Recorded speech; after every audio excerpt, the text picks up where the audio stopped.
C'est l'info, votre double page info du week-end, Martin Arnaud. Bonjour à tous et bienvenue, 24e numéro de C'est l'info, c'est-l'info.fr. Je suis très heureux de vous retrouver au sommaire cette semaine. Automobilistes bloqués, transport en commun à l'arrêt. La neige tombée en abondance sur la région parisienne a compliqué la vie de millions de franciliens. Mais alors quelles sont les conséquences économiques des épisodes neigeux de ces jours-ci ? S'il est encore trop tôt pour chiffrer son coût, vous verrez que l'impact est certain dans de nombreux secteurs, à commencer par celui des transports. Nous parlerons également de la relation qu'entretiennent les PECO avec l'Union européenne. Les PECO, ces pays d'Europe centrale orientale qui ont rejoint l'Union européenne au début des années 2000 et qui, aujourd'hui, soulèvent de nombreux problèmes, notamment des problèmes identitaires. Chronique et explications à suivre de Pierre-Henri Paulet, des Voix de l'Hexagone. Et puis la discrète ville coréenne accueille à partir de ce vendredi et jusqu'au 25 février les Jeux Olympiques d'hiver. Les JO de Pyeongchang seront surtout les premiers JO d'hiver organisés en Corée du Sud. La Corée du Sud qui a accueilli les Jeux d'été à Séoul en 88. Il s'agira en tout des 3e Jeux d'hiver organisés en Asie. Quelle chance pour nos Français. Élément de réponse avec Raphaël Roton, ce sera en toute fin d'émission. Soyez les bienvenus pour ce 24e numéro de C'est l'info et l'on commence tout de suite dans quelques instants avec les brèves de la semaine.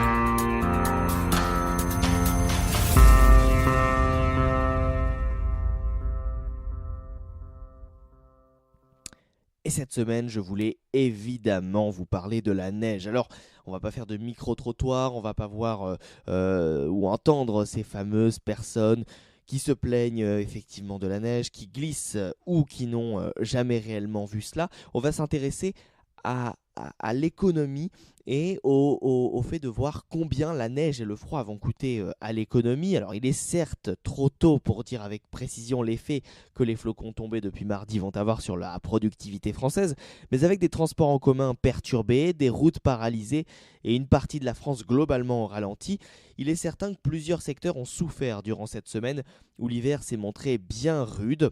Pour le transport routier, la facture est d'ores et déjà salée.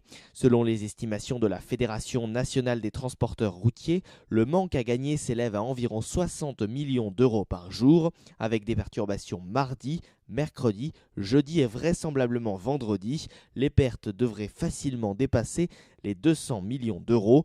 Pour un secteur qui pèse 57 milliards d'euros par an, la baisse est au moins de 0,35% pour 2018 et la fédération est sceptique sur la possibilité de rattraper ce manque malgré l'autorisation donnée aux conducteurs de rouler le week-end. Moins de clients dans le restaurant, c'est un fait. Les camions bloqués peuvent donc difficilement acheminer les marchandises qu'ils transportent. Les restaurateurs sont très mal desservis au niveau des livraisons, ce qui a posé un certain nombre de problèmes. Les transporteurs routiers affirment par exemple que sans livraison, le marché national de Rungis pourrait ne pas tenir au-delà de la fin de semaine. Le froid se fait aussi ressentir sur le nombre de couverts assurés dans le secteur de la restauration. La fréquentation des établissements a chuté brutalement compte tenu des conditions climatiques. Pour certains, la baisse est allée jusqu'à moins 50% pour le service du midi, voire pire pour le service du soir. On parle d'une moyenne de moins 20 à moins 30% de fréquentation, avec en plus des salariés qui ne peuvent pas se rendre sur le lieu de travail. Les pertes pourraient aller jusqu'à 20 millions d'euros par jour, comme lorsque la neige avait recouvert la France à l'hiver 2013. D'autres secteurs pâtissent également des conditions climatiques difficiles, dans le bassin parisien notamment. Par exemple, les ouvriers du BTP qui travaillent en extérieur ne peuvent pas couler de béton lorsque la température est trop froide. Les arrêts des chantiers sont donc plus nombreux et pour assurer un revenu aux salariés, le secteur a néanmoins instauré un système de chômage intempérie qui permet aux ouvriers d'être rémunérés à hauteur de 75% de leur salaire. La FNSEA, de son côté, le principal syndicat agricole, estime qu'il est encore trop tôt pour faire une évaluation, les champs étant encore gorgés d'eau et les réserves pleines. Les assurances ne sont pas encore en mesure d'évaluer l'importance des dégâts du froid et de la neige sur la production. En tout cas, ce qui est sûr, c'est qu'après des semaines de crues sur certaines parcelles, les perspectives s'assombrissent encore un peu plus avant les récoltes du printemps et de l'été. A l'inverse, plusieurs secteurs profitent pourtant du froid. Les produits d'hiver comme les soupes, les fromages à raclette ou le chocolat en poudre bénéficient d'une hausse de leur vente d'environ 30% dans les conditions que nous connaissons cette semaine. Des températures qui approchent les 0 degrés, ce sont aussi des chauffages et des vêtements d'hiver plus prisés, avec des soldes toujours en cours et un froid qui devrait perdurer dans les prochains jours. Les magasins qui proposent des écharpes ou des polaires devraient réaliser de meilleures ventes samedi, le jour de la semaine où les Français consomment le plus. Et avec une consommation de chauffage plus importante, le secteur de l'énergie est un autre gagnant du froid. Car en effet, à chaque degré en moins, 2400 MW sont consommés en plus. Chaque degré en moins, 2400 MW sont consommés en plus, soit l'équivalent d'une ville comme Paris. Et jeudi soir, la pointe était de 87 700 MW contre 94 000 MW pour la pointe de l'année dernière. Pour l'heure, EDF se veut néanmoins rassurant et assure ne prévoir aucune pénurie dans les jours qui viennent. Alors les conséquences positives vont-elles finalement l'emporter sur les effets négatifs du climat que l'on connaît actuellement ? L'effet froid peut en effet être un facteur d'accélération du PIB d'un trimestre sur l'autre. Même si ce petit coup de fouet n'est que temporaire, le froid a en effet un effet favorable sur la mesure de la croissance à très court terme. Mais cet aléa climatique n'a pas d'effet sur la tendance. Ce n'est donc pas dans l'évolution du mercure qu'il faut scruter les variations futures de la croissance au beau fixe actuellement. Et puis, toujours à propos de la neige, une petite anecdote, elle tourne autour de Uber, puisque pour rejoindre leur pénate sous la neige, certains usagers ont tenté l'option Uber ce mardi soir à Paris.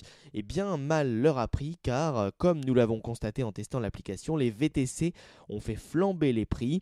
Ainsi, du 15e arrondissement de Paris à la place de Clichy dans le 9e, soit moins de 6 km, il fallait compter vers 19h45 entre 52,10 € et 91 €. Et sur le même trajet, le site de taxi G7 estimait lui le trajet à un prix beaucoup plus raisonnable, entre 21 et 24 €. Autre test Uber, en direction de Saint-Denis, toujours depuis le 15e arrondissement. À 20h15, les prix oscillent entre 90 et 129 €. Même l'option pool, lorsque l'on partage le véhicule, explose, 65,43 €. Glaçant définitivement ceux qui cherchaient une alternative au transport bloqué. Évidemment, vous vous en doutez bien, les réseaux sociaux se sont enflammés critiquant la société américaine. Une société américaine qui s'est défendue, martelant effectivement l'algorithme et indiquant que le but premier d'Uber n'est pas forcément de faire payer toujours plus cher les usagers. Et on retiendra notamment cette phrase, du communiqué. Notre but est que les courses soient toujours les moins chères. Alors là, effectivement, dans le contexte de mardi soir, c'était très complexe car à 19h15, la RATP a annoncé que l'ensemble des bus retournaient au dépôt. Et puis on se doute qu'une majorité de chauffeurs Uber qui se sont inquiétés de leur véhicule sans pneus neige ont décidé de rentrer eux aussi à la maison. Il y avait donc beaucoup moins de chauffeurs Uber mardi et les conditions de circulation étaient extrêmes. Voilà donc un petit peu pour expliquer cette déferlante autour d'Uber et donc ce chiffre, donc combien la neige et le froid vont-ils coûter à l'économie.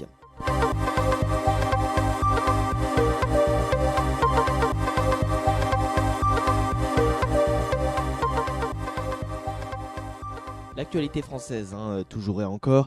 Et l'on enchaîne avec Emmanuel Macron. Emmanuel Macron qui a prononcé à Bastia un discours très attendu sur sa vision de la Corse dans la République ce mercredi 7 février. Il a fermé la porte à plusieurs revendications des nationalistes, mais il a fait une annonce importante. Le président s'est dit favorable à ce que la Corse soit mentionnée dans la Constitution. Et Valérie Gasse et Emmanuel Macron tracent donc ici une série de lignes rouges. C'est à la fin de son discours, après avoir parlé près d'une heure, qu'Emmanuel Macron a répondu à l'une des principales attentes des nationalistes corses. Je vous annonce solennellement aujourd'hui que je suis favorable à ce que la Corse soit mentionnée dans la Constitution et que les dispositions en ce sens seront proposées dans le projet constitutionnel qui sera soumis au Parlement au printemps. Un accord de principe et des modalités à définir. Gilles Simeoni, très déçu de l'attitude du chef de l'État durant sa visite en Corse, lui a rétorqué. Cette inscription doit pour nous se prolonger de la définition avec l'ensemble des forces vives de l'île d'un statut d'autonomie, de plein droit et de plein exercice. Le bras de fer continue donc entre Emmanuel Macron et les élus de Corse, auxquels il a dit non sur le statut de résident, la fiscalité et la langue. Le bilinguisme, ça n'est pas la co-officialité. Dans la République française, il y a une langue officielle, et c'est le français. Emmanuel Macron a réaffirmé que pour lui, la Corse était au cœur de la République et il a un peu fait la leçon aux élus de la collectivité sur leur gestion des dotations de l'État. Il a ainsi mis en garde ceux qui veulent changer la fiscalité. Comment souhaiter une autonomie fiscale et en même temps demander encore plus à la solidarité nationale ? Le fond et le ton du discours ont donné à Jean-Guy Talamoni un sentiment d'amertume. Je crois que les Corses ont été humiliés. Emmanuel Macron repart sur un constat de désaccord profond. Voilà, Emmanuel Macron qui, je pense, a tout intérêt dans cette histoire à montrer sa fermeté et à ne pas céder au chantage, car si demain on accorde, voilà, comme ça dans la Constitution, ou même de manière encore un peu plus poussée, un système d'indépendance à la Corse, quelconque indépendance pourra être revendiquée par les Bretons, les Savoyards, les Basques. Donc voilà, tout ce sujet est effectivement et doit être modéré.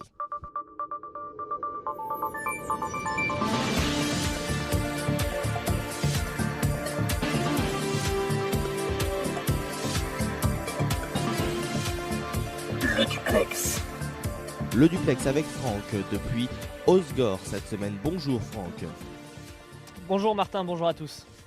Pourquoi Osgore ? Parce que c'est là que le bateau de Pierre Agnès a été retrouvé vide mardi sur cette plage des Landes. Pierre Agnès, l'ancien patron de Quicksilver. Qui était-il plus précisément, Franck ? Oui, alors Pierre Agnès était âgé de 54 ans, c'était le président, vous le disiez, alors c'était le président carrément du groupe, son groupe Board Reader, ça réunissait Quicksilver, vous le disiez, mais également Roxy ou encore DC Shoes pour ceux qui connaissent. C'était un natif de Cabreton. Cabreton, c'est la ville juste à côté d'Hossegor, ils sont en quelque sorte rattachés, et puis c'était surtout un ancien champion de surf dans les années 80, c'est pour ça qu'il connaissait parfaitement ce monde de l'océan. Il était extrêmement connu et surtout extrêmement apprécié dans le milieu. Oui, et alors que sait-on plus précisément de sa disparition ? Alors pour être précis, le 30 janvier dernier, au matin, il décide d'effectuer une sortie de pêche avec son bateau. Il quitte alors le port de Cabreton juste à côté à 7h15 précise. Il est filmé par les caméras de surveillance de la capitainerie. Il y avait une mauvaise météo ce jour-là, il y avait des brouillards et des fortes vagues, un petit peu comme aujourd'hui.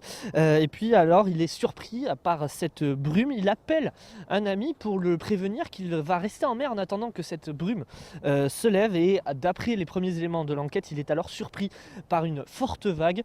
Son bateau est retrouvé aux alentours de 9h sur la plage d'Osgore, là où on se trouve. Les recherches sont directement lancées par les forces de l'ordre maritime, et au bout de 24 heures, elles sont arrêtées mercredi à 14h30. Il a fallu attendre vendredi et un communiqué de presse de la part de son groupe qui a annoncé officiellement sa disparition. Alors on l'imagine, des hommages ont eu lieu depuis l'annonce de sa disparition. Quels ont été ces derniers ? Oui, alors les hommages ont été multiples depuis la fin de la semaine dernière, à commencer par son groupe, ce que je vous disais, avec l'annonce à travers un communiqué de presse. Ils pleurent notamment cette perte tragique, ils se disent anéantis après cette disparition. Juste après, ce sont surtout des surfeurs et puis des sportifs bien connus qui ont pris la parole, notamment à travers les réseaux sociaux, pour lui rendre hommage. Et puis vendredi soir, le jour de l'annonce de sa disparition, 300 personnes se sont retrouvées à Cabreton. C'était lors d'une marche organisée par le Santocha Cabreton Surf Club, club très connu par Pierre Agnès qui en faisait partie. Et puis ils ont posé des bougies face à la mer, cette mer bien connue de Pierre Agnès. Et puis cette semaine, ce vendredi, donc il y avait une cérémonie où plusieurs milliers de personnes se sont retrouvées dans l'église de Cabreton, mais une église un petit peu trop petite, ce qui a fait que plusieurs centaines d'entre eux ont dû rester dehors devant un écran géant pour suivre cette cérémonie. De nombreuses personnalités de la discipline étaient présentes, tellement de monde donc, comme je vous le disais, qu'on a dû fermer les portes de l'église, les rues aux alentours qui étaient bouclées pour permettre aux gens de suivre la cérémonie sur un écran géant. Merci beaucoup donc Franck depuis la plage de Osgore dans les Landes sud-ouest de la France pour ce nouveau duplex et à très vite sur C'est l'Info. Merci beaucoup Martin, à bientôt. Le duplex. Le duplex donc à l'instant avec Franck depuis Osgore. On retourne à Paris et je vais aujourd'hui vous raconter l'histoire de Serge. Serge est propriétaire, ou plutôt était propriétaire d'un appartement dans une résidence cossue de Neuilly-sur-Seine. Et Serge n'a aujourd'hui plus le droit d'y mettre les pieds. De retour en région parisienne après un séjour à Nice, il est en effet tombé nez à nez avec une famille de squatteurs installés depuis 3 mois. Depuis, une procédure a été entamée auprès de la justice, mais le propriétaire n'a pas le sentiment d'avoir la loi de son côté. Dans les faits, cet homme s'est absenté pour un petit séjour à Nice auprès de son père malade. Et à son retour, Serge, 60 ans, propriétaire de son logement depuis 1992, n'a pas pu regagner ses pénates. Un couple et ses 2 enfants étaient en effet installés dans l'appartement de 60 mètres carrés depuis 3 mois. Et les squatteurs ont fait plus. Ils sont entrés par réfraction, ont changé les serrures et modifié le contrat EDF. Pourtant, la résidence est hyper sécurisée. Serge avait fait installer une serrure haute sécurité facturée 1 700 € l'an dernier après une tentative de cambriolage. Pas de quoi arrêter la petite famille. Par ailleurs, ni les voisins ni le gardien d'immeuble n'ont eu de soupçons face aux intrus. Seul le syndic a appelé Serge quand il était encore à Nice pour le prévenir qu'un homme avait essayé de se faire passer pour lui afin d'obtenir un badge d'accès au parking. Mais à ce moment-là, il était déjà trop tard pour agir. La loi française dans cette affaire, qui pourrait être une fiction, mais pourtant c'est bel et bien la réalité, eh bien la loi française elle est mise en cause. Une procédure d'expulsion n'est possible que dans les premières 48 heures de l'installation d'éventuels squatteurs en période hivernale. Et au-delà, les intrus peuvent invoquer le droit au logement. Serge vit désormais donc dans l'angoisse et essaye de comprendre pourquoi son appartement, comment les squatteurs sont parvenus à forcer sa serrure et comment expliquer que personne dans l'immeuble n'ait réagi. Serge qui met aussi tous les espoirs en la justice qui se prononcera le 12 mars avec une audience au tribunal d'instance de Courbevoie. Et Serge désormais va avoir de nombreux problèmes pour récupérer son logement. Son avocate qui déclarait que cela n'était pas l'histoire de quelques semaines mais plutôt celle de longues années. Une fois l'expulsion ordonnée par un juge, si celle-ci est ordonnée, le propriétaire doit en effet encore obtenir le concours de la préfecture. Et quoi qu'il arrive, et même si la procédure prend du temps, le propriétaire ne doit surtout pas agir seul. Attention, accrochez-vous, déloger un occupant en ayant recours à la violence peut être puni de 3 ans d'emprisonnement et de 30 000 € d'amende. Pour mémoire, un squatteur qui s'introduit dans le domicile d'autrui à l'aide de manœuvres, menaces, voire de faits ou contraintes risque lui 1 an d'emprisonnement et 15 000 € d'amende, ce qui veut dire qu'au final le squatteur se retrouve dans une meilleure position qu'un propriétaire qui veut se faire justice lui-même. On imagine que la loi de ces 48 heures, les fameuses 48 heures, a été inventée par un technocrate qui n'aura sûrement jamais affaire à connaître une telle situation, une situation qui pourrait nous arriver à nous tous aujourd'hui. Et cette histoire nous montre à quel point la France, notre pays, recèle de nombreuses incompréhensions. Et personnellement, j'avoue que cette histoire m'étonne beaucoup, m'étonne énormément. J'espère qu'en tout cas la justice opérera son travail dans cette affaire à Neuilly-sur-Seine où Serge donc retrouve son appartement occupé par des squatteurs. Voilà, je pensais que c'était intéressant de traiter de cette actualité. Vous ne l'avez sûrement pas vu passer dans les médias traditionnels. En tout cas, voilà, nous c'est l'info où on tenait effectivement à vous parler de cette histoire qui est absolument incroyable.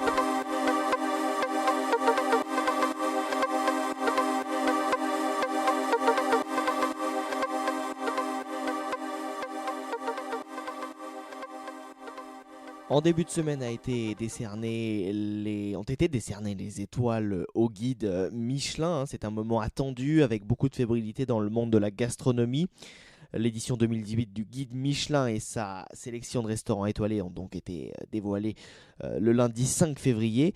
Recevoir une étoile et être primé par ce guide qui existe depuis plus d'un demi-siècle, c'est un peu comme obtenir un César au cinéma. C'est une reconnaissance qui met en avant votre cuisine et c'est aussi une notoriété assurée qui attire les clients. Sans surprise, cela dope donc les affaires. Un économiste, Olivier Gergaud, a fait le calcul. Il est professeur à la Kedge Business School et il estime que le chiffre d'affaires augmente de manière impressionnante avec une progression de 80% dans les 3 ans qui suivent la promotion du restaurant. Mais les étoiles font flamber aussi les additions de plus 27% en moyenne car les chefs augmentent leur prix. Pourtant, certains chefs ne veulent pas entrer dans la course aux étoiles. On se souvient de coups de tonnerre provoqués par la demande du chef 3 étoiles Sébastien Bras du restaurant Le Suquier à La Guiole dans l'Aveyron. Il ne voulait plus être référencé par le petit guide rouge. Avant lui, il y en a eu d'autres qui avaient rétrocédé leurs étoiles, parmi lesquels Joël Robuchon ou encore Olivier Rollinger. En réalité, cela met beaucoup de stress dans les restaurants. Olivier Gergaud, l'économiste de Kedge Business School, montre qu'il faut être à la hauteur des attentes implicites du guide, mais aussi des clients qui deviennent eux-mêmes de plus en plus exigeants, et que le guide Michelin incite les chefs à accumuler beaucoup de capital pour atteindre, mais aussi maintenir un standing en salle et en cuisine. Pour y arriver, ils sont obligés d'augmenter leurs coûts de production alors que les gains en rentabilité au final restent assez contenus.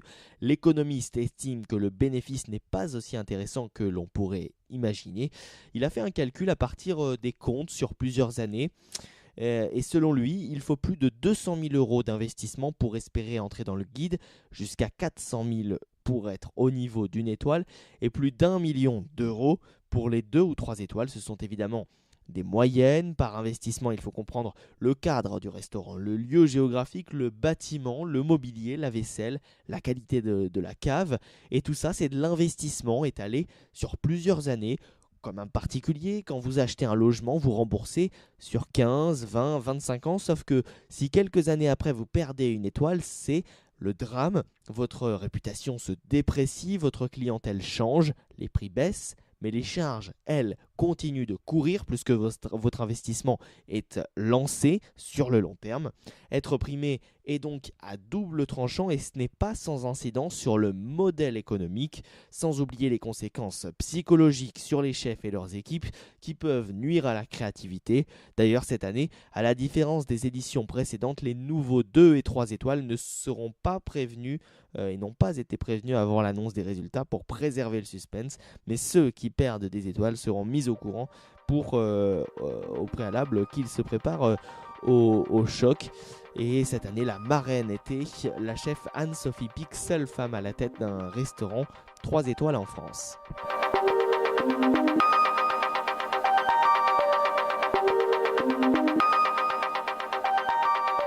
Actualité étrangère à présent, à commencer par l'Allemagne. Angela Merkel décroche un accord de gouvernement au prix fort, plus de 4 mois après les dernières élections. Une première tentative infructueuse avec les libéraux et les écologistes. Les chrétiens démocrates d'Angela Merkel ont trouvé un accord de gouvernement avec les sociodémocrates. L'Allemagne se dote donc du gouvernement que le monde attend, dit Angela Merkel. La chancelière va donc repartir pour un 4e mandat, mais elle a dû faire de lourdes concessions. Pour beaucoup de commentateurs, les sociodémocrates ont en effet tiré leur épingle du jeu, malgré leur score historiquement bas aux dernières élections. Il est vrai que cet accord était une question de survie politique pour Angela Merkel.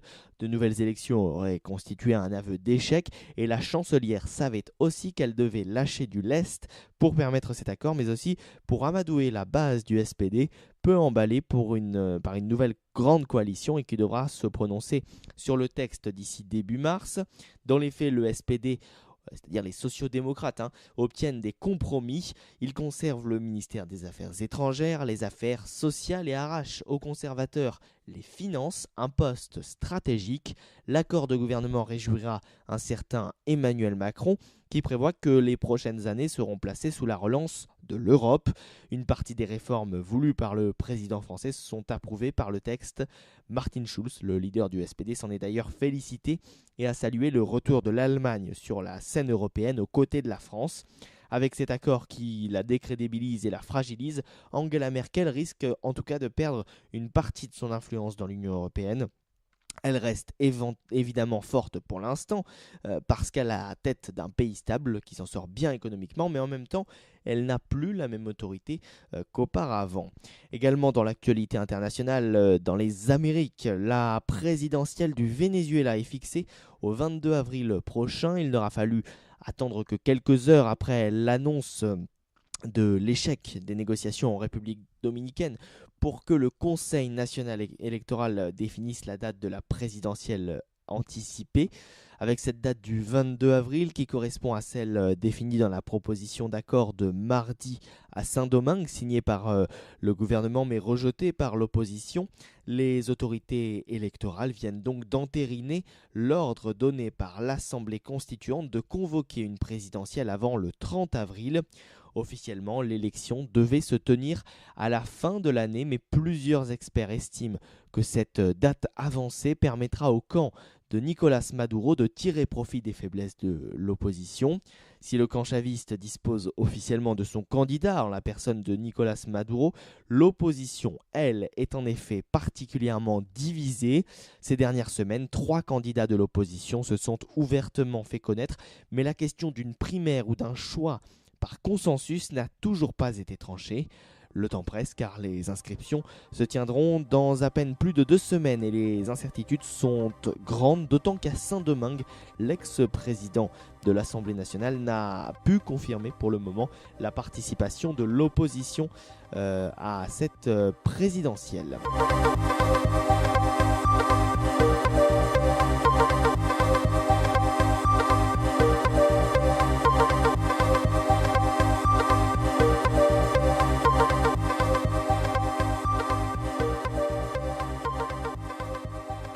Allez, on va s'amuser à comparer à présent le transport ferroviaire.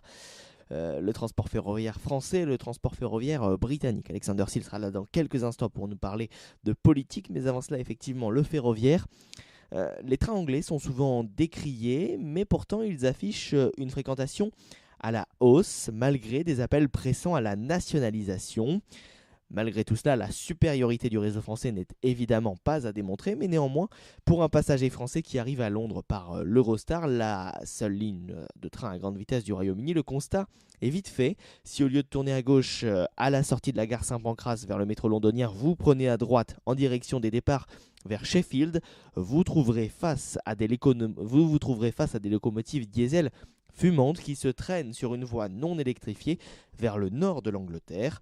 Pour rallier Sheffield à 270 km de là, il faut compter 2 heures et un quart, environ 100 € pour un départ immédiat. A l'inverse, un Paris à Angers parcourt 20 km de plus en 1 heure de moins pour seulement 80 €. CQFD, plus rapide, moins cher, la supériorité du réseau ferroviaire français n'est pas à démontrer. Mais le débat politique en Grande-Bretagne semble prouver les difficultés actuelles du rail.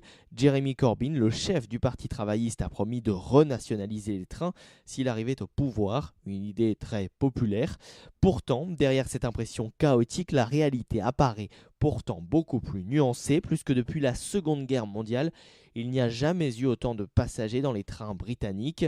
Après s'être effondré dans les années 60, puis dans les années 90, leur nombre a doublé depuis 20 ans.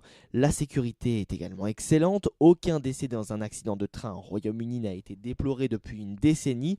Et financièrement, le système présente l'une des meilleures utilisations de ses ressources en Europe. Les trains sont bien remplis et le réseau tourne à son maximum. En France, vous connaissez les problèmes de la SNCF qui voit des pannes à répétition en gare de Montparnasse, sur un réseau vieillissant. Et puis le TGV, le réseau du TGV en France est excellent, mais les trains régionaux laissent vraiment à désirer. Les trains régionaux, c'est-à-dire les RER, les TER. Alors pourquoi je vous parle de cela aujourd'hui ? Eh bien parce que la privatisation de la SNCF est aujourd'hui sérieusement envisagée. Le Royaume-Uni a été l'un des pionniers de la privatisation du train, lancée dès 1994. D'un côté, une entreprise privée responsable du réseau ferroviaire a été créée et de l'autre, des sociétés privées, dites franchises, sont chargées d'exploiter les trains, chacune recevant un permis correspondant à une région. La majorité d'entre elles possèdent donc un monopole local, mais certains tronçons se trouvent en concurrence directe, ce qui veut dire que les Britanniques peuvent choisir entre 3 entreprises différentes pour aller, par exemple, à Birmingham. La SNCF doit donc sérieusement réfléchir à son avenir et Guillaume Pépi, son président, le sait. Hormis la privatisation, la fin de la concurrence est aussi d'actualité. À partir de 2020, la SNCF devra ouvrir ses lignes TGV qui représentent 10% du trafic en France. Et le changement des noms TGV en Inouï vise d'ailleurs à préparer cette ouverture à la concurrence du transport ferroviaire. D'ici 2023, la SNCF devra également ouvrir ses lignes sous contrat de service public, c'est-à-dire les TER et les intercités. Un appel d'offres devra d'ailleurs se dérouler dès 2019.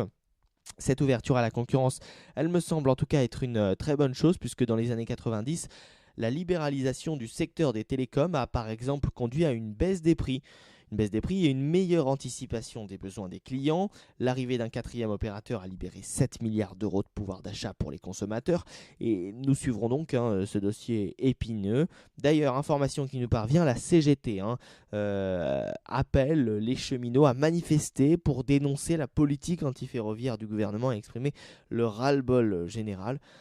Voilà, quand la SNCF aura fini en tout cas de manifester, de dénoncer une politique anti-ferroviaire et un certain ras-le-bol, peut-être qu'on pourra avancer. Peut-être qu'il sera également trop tard puisque la privatisation aura continué et les entreprises privées, eux, géreront un petit peu mieux leurs salariés. Tout cela est donc à étudier de près. Mais voilà, on voulait vous parler de cette petite leçon britannique dans le secteur du transport ferroviaire. Petite leçon envers la SNCF. Ici Londres. Ici Londres avec Alexander Seal. Bonjour Alexander. Bonjour Martin. Vous évoquez cette semaine un nouveau parti politique Renew qui s'inspire beaucoup de valeurs d'un autre parti politique, cette fois-ci français. Selon le Parisien Radio France, au Royaume-Uni, un mouvement pro-européen s'est créé. Renew Britain voudrait stopper le Brexit et s'oppose au parti traditionnel. J'ai rencontré son cofondateur, James Torrance. Il m'a expliqué pourquoi il a décidé de créer un nouveau mouvement. J'étais très frustré par les offres des partis actuels. À gauche, le Parti travailliste était très à l'extrême, et à droite, le Parti conservateur était aussi tout à fait à l'extrême. Ces deux partis sont en faveur du Brexit, alors que moi, je suis contre, et les libéraux démocrates qui se situent en quelque sorte au milieu ont été discrédités et ont échoué eux-mêmes. J'ai donc senti que le moment était venu de créer un nouveau parti avec le fondateur du parti, Chris Coughlin.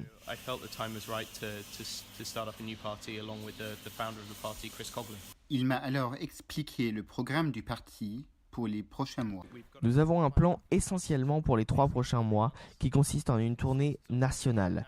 Cela s'appelle Listen to Britain Tour, c'est très inspiré de la grande marche de Emmanuel Macron et donc nous allons lancer dans les 6 prochaines semaines cela et après, nos candidats à travers le pays vont continuer encore un peu plus longtemps. Nous reviendrons à Londres pour les élections locales. Ce sont nos attentes en ce moment. Nous ne pourrons pas nous battre partout à Londres, mais nous allons essayer de sélectionner des quartiers dans lesquels nous pouvons faire la différence. James Torrance m'a expliqué qu'il a eu des contacts informels avec des politiciens de la République en marche. Oui, nous avons eu des liens informels avec eux. On voulait surtout savoir s'ils avaient des conseils à nous donner. On voulait en savoir un peu plus sur ce qu'ils avaient fait et comment cela a fonctionné, mais nous n'avons aucun lien formel avec En Marche. Je lui ai demandé quels étaient les autres projets de Renew Britain à part le Brexit.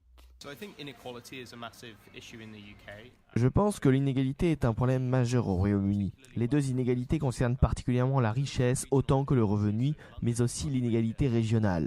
Londres est beaucoup plus riche que d'autres parties du pays, et au Royaume-Uni, d'énormes parties de la population n'ont pas bénéficié de développement économique au cours de ces 30 dernières années. Nous commençons vraiment à voir cela dans de grandes parties de la population. Beaucoup trop de gens vivent dans la pauvreté ces jours-ci, beaucoup trop d'enfants grandissent dans la pauvreté et nous pensons que ces problèmes doivent être résolus rapidement. Et à la question si on pouvait voir des politiciens de Renew Britain au Parlement britannique dans le futur, ou peut-être même un Premier ministre du mouvement, voici ce que James Torrance m'a dit. Oui, c'est définitivement notre objectif. Nous pensons que les 15 prochains mois seront absolument cruciaux pour stopper le Brexit. Et si nous y parvenons, alors tous les paris seront en termes de spectre politique au Royaume-Uni. Mais même si nous n'arrivons pas à arrêter le Brexit, nous pensons qu'il est vraiment important d'offrir aux Britanniques une alternative qui soit réellement axée sur la résolution de vrais problèmes plutôt que sur des dogmes.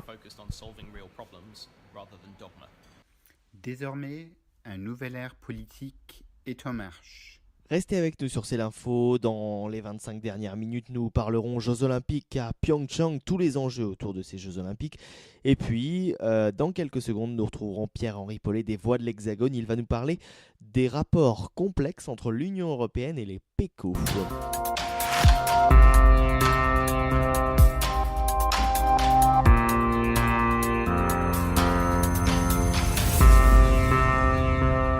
Et à présent, il est temps de retrouver Pierre-Henri Paulet. Bonjour Pierre-Henri. Bonjour Martin. Pierre-Henri Paulet du site internet des Voix de l'Hexagone, lesvoixdel'hexagone.fr. Aujourd'hui, Pierre-Henri, vous avez décidé de nous parler de l'Union européenne et des PECO, ces pays d'Europe centrale et orientale. Y a-t-il justement une faille entre ces PECO et l'Union européenne ? Alors, Martin, la réélection dimanche à la tête de la République tchèque du pro-russe et eurosceptique Miloš Zeman confirme qu'il existe au centre du continent un îlot contestataire qui compromet le renforcement de l'intégration européenne. C'est vrai, le torchon brûle entre l'Union européenne et certains pays d'Europe centrale et orientale, les fameux PECO, vous l'avez dit, surtout la Hongrie, la Pologne et la République tchèque. Rappelons quelques faits. Les institutions de l'Union voient se dérouler à leur insu de véritables révolutions conservatrices. En Hongrie, le gouvernement de Viktor Orbán est dans le collimateur de la Commission depuis le début des années 2010. Ont passablement déplu les atteintes à l'indépendance de la justice, la mainmise sur la moitié des titres de presse d'un industriel proche du parti au pouvoir, le Fidesz, la fermeture du principal journal d'opposition, le refus obstiné de la politique des quotas migratoires européennes, les tentatives pour affaiblir les ONG, suspectées d'être financées par le milliardaire George Soros, et enfin la réforme des universités en avril 2017.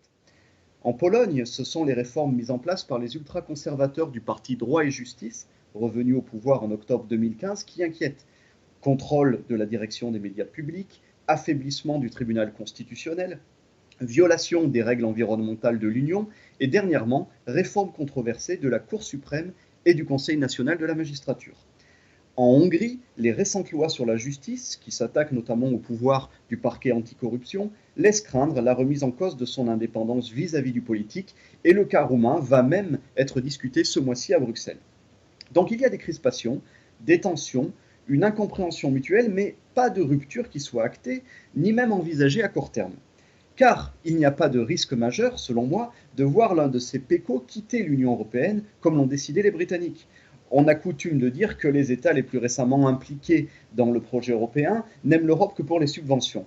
C'est un juste constat, mais qui ne s'intéresse qu'aux conséquences et jamais aux causes. Les peuples et les gouvernements des PECO ne sont pas anti-européens.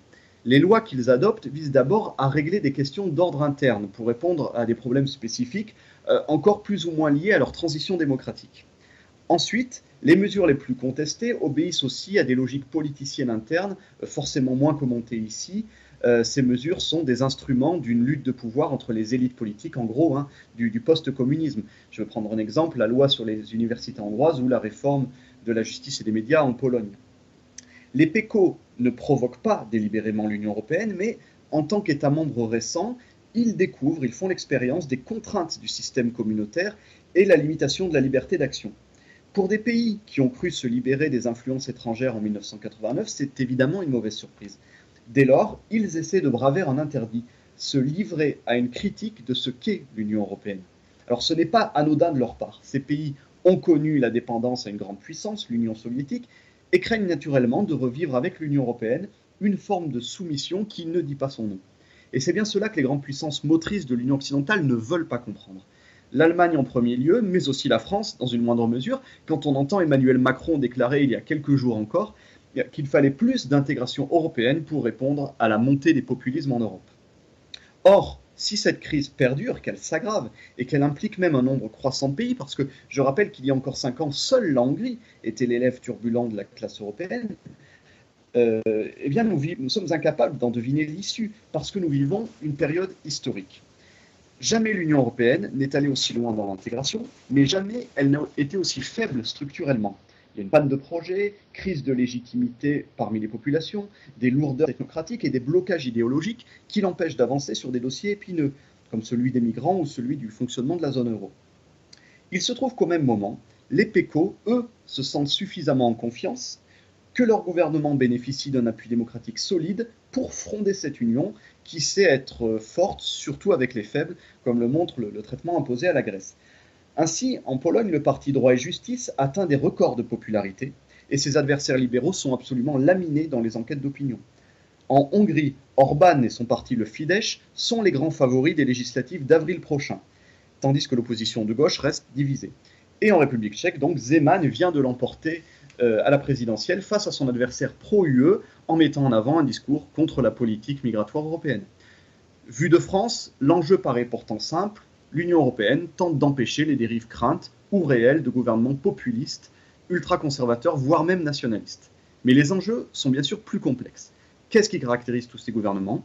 Un rejet du multiculturalisme et de l'ultralibéralisme sans frontières qui sont, selon eux, les deux grandes idéologies imposées par l'Union et dont ils ne veulent pas. Leur nationalisme n'est ni belliqueux, ni expansionniste, ni même autarcique. Il se présente grossièrement comme une réaction identitaire pour contrer des valeurs imposées de l'extérieur et inadaptées à leur propre société. Il n'y a donc pas de volonté de quitter ou de détruire l'Union européenne, mais seulement l'espoir d'en changer les orientations. Oui, et alors justement, Pierre-Henri, de quelles armes disposent chacun de leur côté l'Union européenne et les PECO dans cet étrange affrontement ?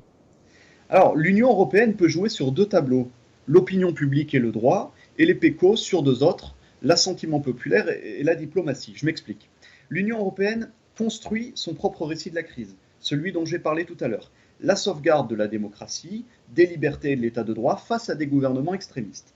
Donc elle tente de mobiliser l'opinion publique européenne pour légitimer les procédures engagées contre ces pays, avec comme relais naturel les partis politiques et les médias libéraux. Le deuxième levier d'action de l'Union européenne est bien sûr le droit, son droit. D'abord avec la possibilité pour la CJUE de sanctionner les États qui ne respectent pas les normes et les politiques européennes. Je vais donner deux exemples rapidement. La CJUE, donc la Cour de justice de l'Union européenne, le 20 novembre 2017 a enjoint la Pologne à cesser immédiatement et sous astreinte l'exploitation industrielle de la forêt de Białowieża qui contrevenait aux normes européennes en matière d'environnement. Et puis, début décembre 2017, ça c'est plus important, la Commission a saisi la CJUE d'un recours en manquement visant la Hongrie, la Pologne et la République tchèque qui refusent d'appliquer les fameux quotas migratoires européens.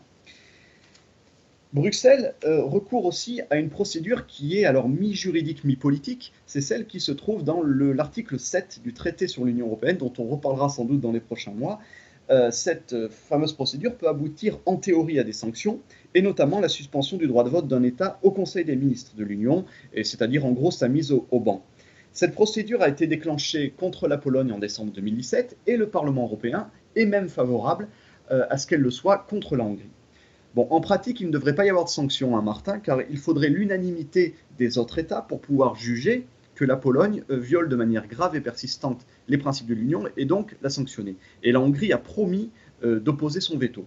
Donc face à ces difficultés pour sanctionner les atteintes à l'état de droit, il est envisagé de profiter des négociations budgétaires européennes qui viennent de s'ouvrir concernant la période 2020-2026 pour réduire les dotations à destination des États récalcitrants. C'est une sanction déguisée dans le cadre, bien sûr, de la légalité européenne. Pour les gouvernements des PECO, là, l'équation est beaucoup plus simple.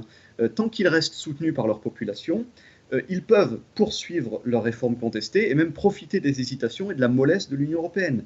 Et surtout, ils peuvent poursuivre publiquement, officiellement, des discussions, des négociations, de temps en temps lâcher un peu de lest, comme l'a fait par exemple le gouvernement polonais sur la réforme du tribunal constitutionnel à l'été 2016, ou encore la Hongrie à propos de l'application de la loi sur les universités. Donc ils jouent de leur poids politique et économique pour s'épargner les sanctions. Là, c'est de la pure diplomatie et beaucoup d'entourloupe. Et néanmoins, on sent que le bras de fer paraît un petit peu déséquilibré. Nous avons donc 3 à 4 États d'Europe centrale qui s'opposent au reste des partenaires européens. Oui, sur le papier, en effet, c'est une crise qui paraît déséquilibrée, mais qui en réalité permet de révéler l'ampleur de la faille qui s'est ouverte au sein de l'Union européenne. Même si la Hongrie, la Pologne, la République tchèque et la Roumanie donnent l'impression de peser peu, l'attitude à avoir vis-à-vis de ces pays frondeurs alimente les divisions européennes. Bon, en décembre, on a vu par exemple Theresa May devenir une alliée de circonstance, parce qu'en visite officielle à Varsovie, elle a réaffirmé la souveraineté constitutionnelle des États au sein de l'UE. C'est pas tombé dans l'oreille d'un sourd du côté du gouvernement. Plus significativement, cette fois, le Premier ministre bulgare, alors même que la Bulgarie, je le rappelle, vient de prendre pour 6 mois la présidence tournante du Conseil de l'Union européenne, eh bien, le Premier ministre bulgare a exprimé son hostilité à l'idée de sanctions contre la Pologne et a même déclaré qu'il ferait de son mieux pour éviter que la procédure engagée n'aille plus loin. L'an dernier, si on se souvient bien, lorsque le ministre des Affaires étrangères luxembourgeois Jean Asselborn a émis l'hypothèse d'exclure la Hongrie de l'Union européenne, il n'a pas du tout ouvert un débat. Parmi ses partenaires, il a fait, permettez-moi l'expression, un gros flop parmi les 27. Et puis, enfin, c'est quelque chose de plus subtil, il ne faut pas perdre de vue que parmi de très nombreux États de l'Union, y compris plus à l'ouest, une césure s'est opérée entre une partie importante des électeurs, qui est eurosceptique, et les élites dirigeantes qui demeurent pro-UE. C'est vrai en France, c'est vrai en Grèce, en Italie aussi, avec la montée du parti 5 étoiles, en Autriche, où le président de la République s'est battu là dernièrement pour imposer au nouveau gouvernement, malgré le score de l'extrême droite, de ne pas remettre en cause l'engagement européen du pays.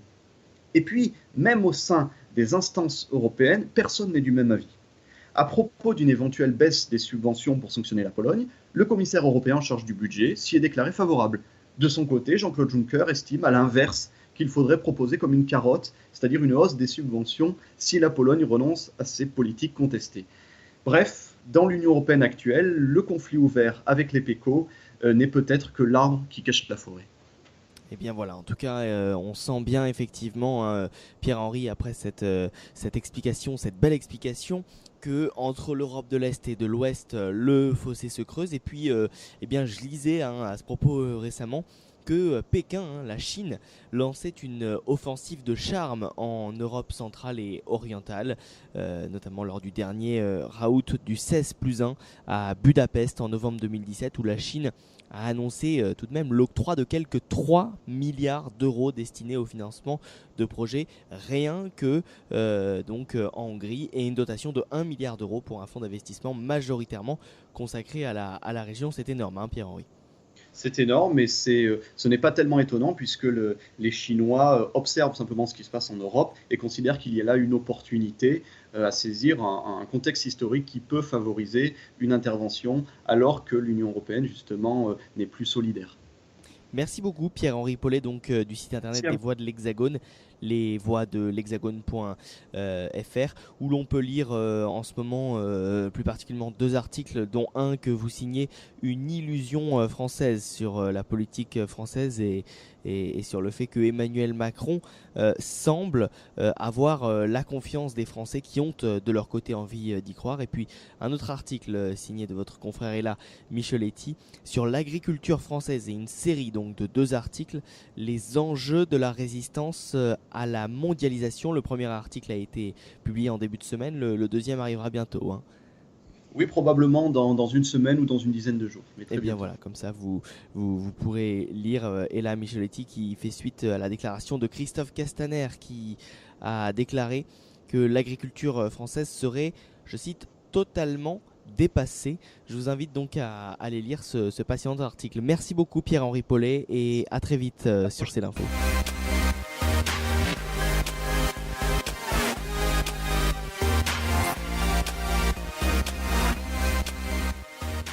fondamentalement sport avec Raphaël Redon à présent. Raphaël Redon qui va nous parler, actualité oblige évidemment, des Jeux Olympiques. Les Jeux Olympiques, ça se passe cette année à Pyeongchang et c'est les Jeux Olympiques d'hiver qui sont tant attendus par l'ensemble des délégations étrangères et commencer par la délégation française. Et oui, effectivement Martin, c'est l'événement que tout le monde attend depuis plusieurs mois maintenant. Les Jeux Olympiques d'hiver démarrent ce vendredi à Pyeongchang en Corée du Sud et tout le monde est impatient de voir tous les athlètes de sport d'hiver pouvoir démarrer leur compétition. Alors bien sûr, ça fait 4 ans et Sochi 2014 qu'on attend cet événement, qui a certes une renommée moins importante que ne peut l'avoir les Jeux Olympiques d'été ou même une Coupe du Monde de foot, mais ça reste un événement de dimension internationale. Et donc cette année, les athlètes poseront leurs valises en Corée du Sud, à Pyeongchang, comme je vous le disais, pour cette 23e édition des Jeux Olympiques d'hiver. Il y a beaucoup de choses à dire. Aujourd'hui, j'avais vraiment envie de me concentrer sur la délégation française. Bien sûr, c'est ce qu'on va regarder en priorité. Alors, on évoquera vite fait les stars internationales qui seront les plus grands athlètes pour ces JO. Mais j'avais vraiment envie d'axer sur cette équipe de France, les chances de médaille, les meilleurs athlètes, dans quelles conditions on aborde ces JO. Donc déjà, l'équipe de France débarquera à 107 athlètes ce vendredi. Enfin, il y en a plusieurs qui sont déjà arrivés, plusieurs délégations, selon les sports et selon à quel moment commencent les compétitions, plus ou moins au début de la quinzaine. Et donc, pas mal d'athlètes sont déjà arrivés et pas mal d'athlètes feront donc le déplacement demain au stade olympique pour la cérémonie d'ouverture. Alors pas tous, pourquoi ? Parce que il faut savoir qu'il fait très très froid actuellement, des températures largement inférieures aux moins 10 degrés, des températures extérieures très très fraîches, des coups de froid ont été ressentis par plusieurs athlètes qui ont été un petit peu malades ces derniers jours. Donc beaucoup d'athlètes qui ont des compétitions très tôt dans la quinzaine ont décidé de faire l'impasse. Après, d'autres qui vivent leurs premiers Jeux Olympiques ou peut-être leur dernier ont décidé quand même y aller parce que ça reste un événement assez particulier, une cérémonie d'ouverture. On ne peut en vivre qu'une dans une carrière, on ne sait jamais ce qui peut arriver. Donc ça fait toujours plaisir d'y participer. Après, la majorité seront à la cérémonie de clôture par contre. Donc cette cérémonie d'ouverture demain à midi heure française, avec bien sûr pour la délégation française, pour l'emmener, Martin Fourcade, le chef de file, la star internationale des sports d'hiver, du biathlon français et un des plus grands sportifs de l'histoire, qui continue d'éclabousser de son talent en biathlon et qui mènera donc cette délégation de 107 athlètes demain pour la cérémonie d'ouverture. Oui, et alors Raphaël, la question, j'ai envie de dire habituelle, que l'on peut se poser lorsque l'on s'intéresse à une délégation et en particulier la délégation française, il s'agit bien sûr des chances de médaille. Quelles chances de médaille pour notre délégation française ? Les grandes chances de médaille clairement se situent en biathlon et en ski alpin, si on en croit un peu les calculs et puis même les résultats qui ont été mis qu'on a vu depuis plusieurs semaines, plusieurs mois, depuis la saison d'hiver qui a commencé en octobre dernier. Et donc voilà, les biathlons et le ski alpin seront nos meilleures chances de médaille. En biathlon, bien sûr, on attend Martin Fourcade, comme je vous l'ai dit, avec qui on espère qu'il raflera tout. 4 médailles individuelles, pourquoi pas, 2 en relais. Mais également d'autres garçons comme Quentin Fillon-Maillet, Simon Détieux ou les jeunes Émilien Jacquelin et Antonin Guigona. Et puis chez les filles, bien sûr, on a Justine Breza, une des meilleures, qui a seulement 22 ans. Déjà brille sur le circuit féminin et elle pourrait très bien aller chercher des médailles durant ces Jeux Olympiques pour sa première Olympiade. Donc le biathlon devrait être notre principal pourvoyeur de médailles. Le bilan le bilan attendu par la Fédération française internationale de sport d'hiver, par la FIS au niveau du ski alpin, est de 20 médailles. Ce serait donc 5 de plus que le précédent record qui avait été établi à Sochi donc en 2014 avec 15 médailles.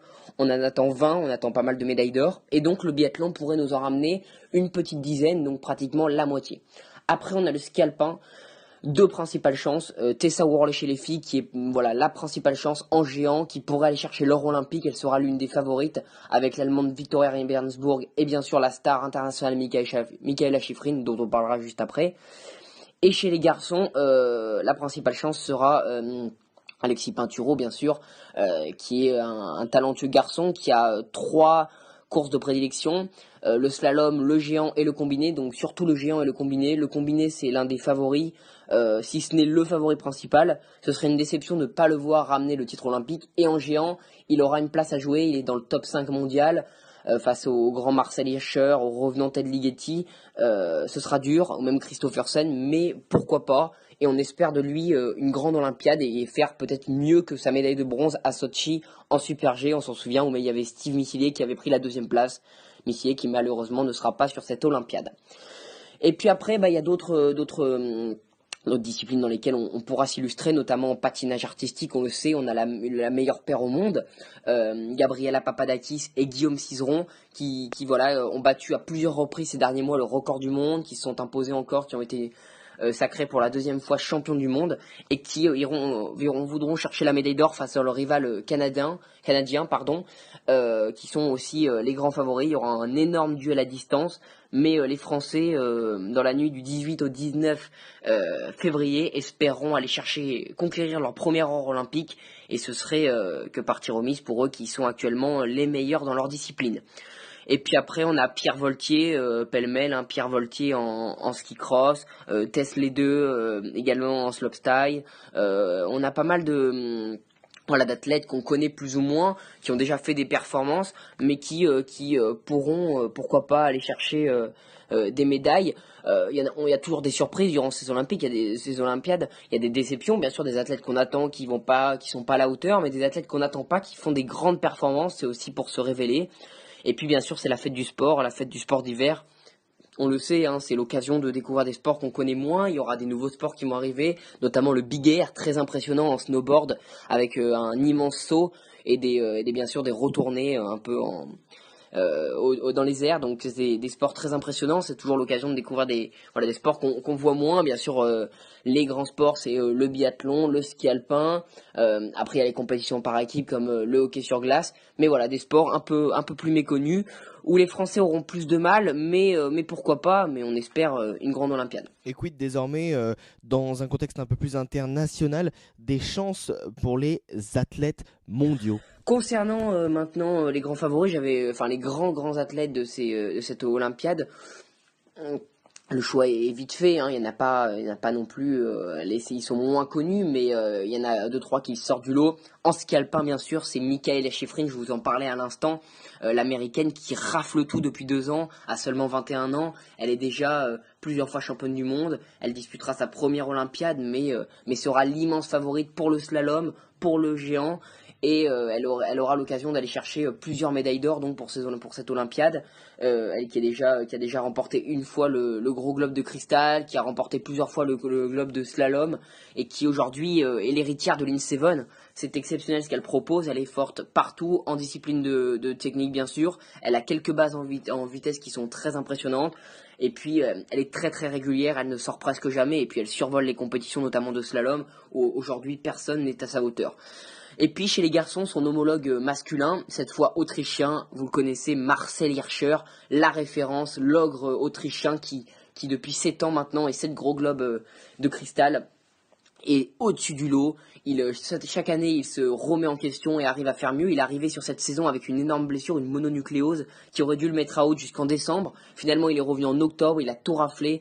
Ce qu'il propose est impressionnant, peut-être encore plus impressionnant, encore plus régulier. En slalom, il met à terre son principal concurrent Christophersen, le Norvégien. En géant, il met à terre le Français Pinturo. Voilà, il est capable d'être bon partout. Il voudra peut-être aussi faire un pied de nez à Pinturo en combiné. On n'espère pas, bien sûr, pour le Français, mais pourquoi pas. Et il essaiera d'aller chercher l'or olympique pour encore compléter son palmarès long comme le bras. On a également aussi Johannes Beu chez les garçons en biathlon, qui sera le grand concurrent de Martin Fourcade, qui l'est déjà depuis le début de la saison et qui essaiera de contrecarrer les plans du Français. Et puis chez les filles en biathlon, on aura les Daria Domracheva, les Kaisa Makarinen, les Laura Dahlmeier, les Kuzmina qui seront elles les grandes favorites et qui essaieront de s'immiscer sur la plus haute marche du podium, où Justine Breza essaiera elle aussi de monter sur la boîte. Donc voilà pour cette petite présentation rapide. J'avais envie de revenir sur cette Olympiade. Il y a beaucoup de choses à dire. Faut faire des choix. Mais voilà, ces Jeux Olympiques d'hiver qui commencent à Pyeongchang, les 23e de l'histoire, ce vendredi. Ils ont commencé ce vendredi à midi avec la cérémonie d'ouverture. Ils vont se dérouler pendant 15 jours durant ce mois de février. Les compétitions vont être assez exceptionnelles. Et bien sûr, malgré le décalage horaire, on espère voir du grand spectacle. Donc voilà pour cette chronique. C'était un plaisir de vous la présenter. J'espère que ça vous a plu. Et puis nous, on se retrouve très bientôt. Salut à tous. Merci beaucoup Raphaël, des Jeux Olympiques en tout cas qui durent 2 semaines pour la durée des Jeux Olympiques d'hiver du 9 février jusqu'au 25 février 2018 et ça se passe en Corée du Sud à Pyeongchang.